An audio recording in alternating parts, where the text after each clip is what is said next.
শোকের আবহে দেশের সংস্কৃতি ও মুক্ত চিন্তার আকাশ। মহাপ্রয়াণ ঘটল ২১-এর সাহসী সৈনিক, কবি, প্রাবন্ধিক এবং রবীন্দ্র তত্ত্বাচার্য আহমদ রফিকের। তার মৃত্যুতে যেন শেষ হলো ভাষা আন্দোলনের একটি অধ্যায়। আহমদ রফিক শুধু একটি নাম নয়, এটি আমাদের মুক্তি সংগ্রামের এক অবিচল প্রতীক। শেষ বিদায়ের দিনে তাকে শ্রদ্ধা জানাতে এসে এমনটি বলেছিলেন পরিবারের সদস্য, বন্ধু, সহযোদ্ধা কিংবা সাংস্কৃতিক বা রাজনৈতিক অঙ্গনের ব্যক্তিরা। আজকে আমি খুব মুগ্ধ হয়ে গেছি ওনার প্রতি, এত ভালোবাসা মানুষের। উনি যাওয়ার আগে একদম একা হয়ে গিয়েছিলেন। আপনাদের সবার কাছে আমি মাপ চাইছি যদি উনি কোনো অপরাধ করে থাকেন, আপনাদের মনে যদি কোনো কষ্ট দিয়ে থাকেন, তবে আপনারা আমার চাচাকে ক্ষমা করে দিয়েন। আর উনি যে স্বপ্ন দেখেছিলেন, এখন আমাদের একটাই কাজ হবে সেই স্বপ্ন নিয়ে পথ চলা। তার সেই স্বপ্ন যেন আমরা ঠিকঠাক মতো পালন করতে পারি, সেই জন্য আপনারা আমাকে দোয়া করবেন। জাতি একজন শ্রেষ্ঠ সন্তানকে হারালো, একটা ইতিহাসের বিদায় হয়েছে। আমাদের জাতীয় জীবনে এটা অপূরণীয় ক্ষতি। তার ঐতিহাসিক অবদানকে আমরা স্বীকৃতি দেই, এই জাতি স্বীকৃতি দেয় এবং তার কর্মের মধ্য দিয়ে তিনি জীবিত থাকবেন। আমাদের অনুপ্রাণিত করবেন, সারা জাতি অনুপ্রাণিত হবে। আমি তার আত্মার মাগফিরাত কামনা করি এবং তার শোক সন্তপ্ত পরিবারের প্রতি সমবেদনা জ্ঞাপন করছি। আমাদের এই পৃথিবীর নিয়মে কেউ জীবিত থাকেন না। আমি মনে করি আহমদ রফিক ভাইয়ের একটা বড় বিষয় হচ্ছে তিনি প্রায় শতবর্ষে আমাদের কাছ থেকে হয়তো সশরীরে বিদায় নিয়েছেন, কিন্তু আমি মনে করি আসলে তিনি বিদায় নেন নাই। তিনি তার জীবনের শুরু থেকেই যে কীর্তিগুলো রেখে গেছেন তা আমাদের জন্য পাথর হয়ে থাকবেন। এবং একটু খেয়াল করলে দেখব তিনি ডাক্তার হয়েও ডাক্তারি করতে পারেন নাই।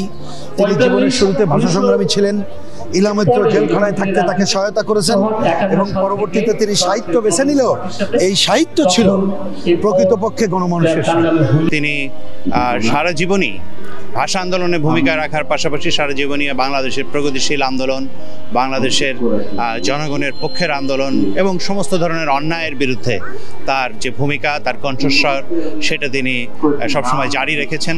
তিনি এই যে আন্দোলন সংগ্রামের পাশাপাশি লেখালেখি করেছেন এবং লেখালেখির ভেতর দিয়ে তিনি ইতিহাসকে তুলে এনেছেন এবং বাংলাদেশে বহু ক্ষেত্রে যে ভাষা আন্দোলনকে ঠিকঠাক মতো আমরা যদি বুঝতে চাই, তাহলে আহমদ রফিকের কাজ আমাদের জন্য খুবই গুরুত্বপূর্ণ হিসাবে থাকবে।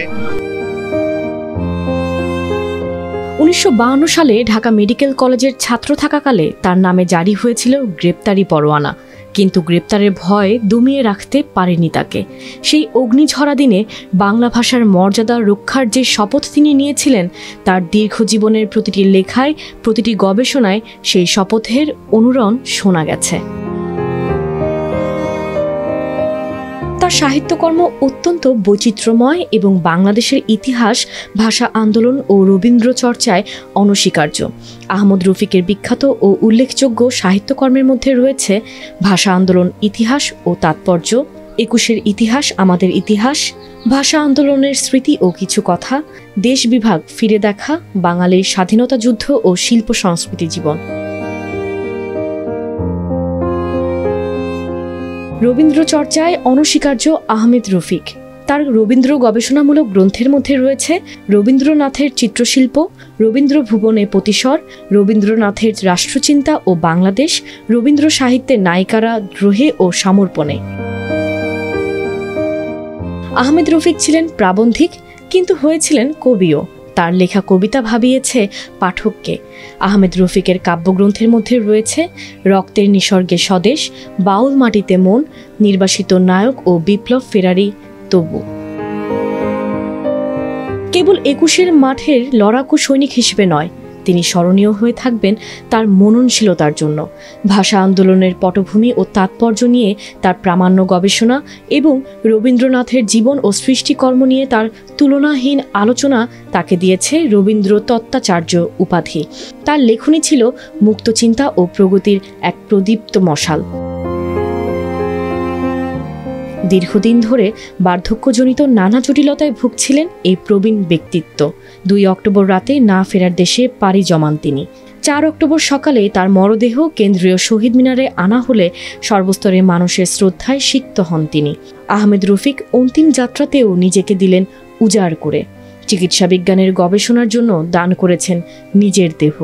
শোক র্যালির মধ্য দিয়ে বিদায় জানানো হয় দেশের এই কিংবদন্তিকে। তবে তিনি বেঁচে থাকবেন তার লেখা স্বদেশ এখন মানচিত্রে আঁকা, সুশ্রী রঙিন পতাকায় লেখা। তবু খুঁজে ফিরি সবার স্বদেশ, জানি না সে চাওয়া কবে হবে শেষ। এমন অসংখ্য লেখার মধ্য দিয়ে বিনম্র শ্রদ্ধা ভাষা সংগ্রামী আহমেদ রফিক।